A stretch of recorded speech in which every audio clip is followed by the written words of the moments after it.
কোনো দাদাগিরি সম্পর্ক আমরা মানব না। ভারতকে হুঁশিয়ারি উচ্চারণ করছি, ভারত যদি শেখ হাসিনাকে বাংলাদেশে ফেরত না পাঠায়, ভারতের সাথে আমাদের কোনো কূটনৈতিক সম্পর্ক থাকবে না।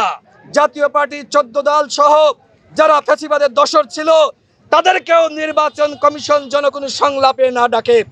আগামীকাল গণ অধিকার পরিষদের সাথে নির্বাচন কমিশনের সংলাপ রয়েছে, সেখানে আমাদের স্পষ্ট কথা থাকবে, যদি জাতীয় পার্টির 14 দল সহ আওয়ামী ফ্যাসিবাদকে কোনোভাবে নির্বাচনে অংশগ্রহণ করার সুযোগ এই নির্বাচন কমিশন দেয়, সেক্ষেত্রে আমরা তো নির্বাচন বর্জন করব, একই সাথে এই নির্বাচন কমিশনের পদত্যাগ নিশ্চিত করার জন্য যা করার আমরা তাই করব।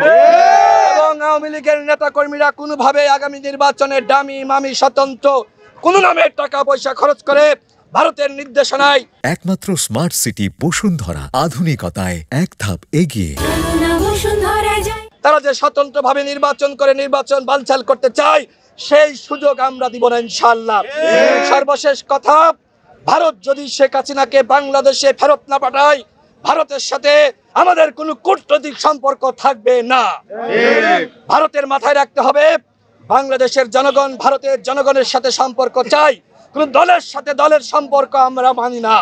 আমরা ভারতের সাথে সম্মান এবং মর্যাদার ভিত্তিতে সম্পর্ক চাই, কোন দাদাগিরি সম্পর্ক আমরা মানব না।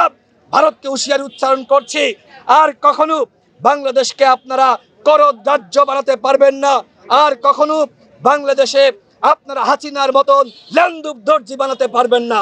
বাংলাদেশের জনগণ আত্মসম্মানে বলিয়ান, আমরা মেরুদণ্ড সোজা করে এই বাংলাদেশকে উন্নত সমৃদ্ধ রাষ্ট্র হিসেবে গঠন করতে চাই।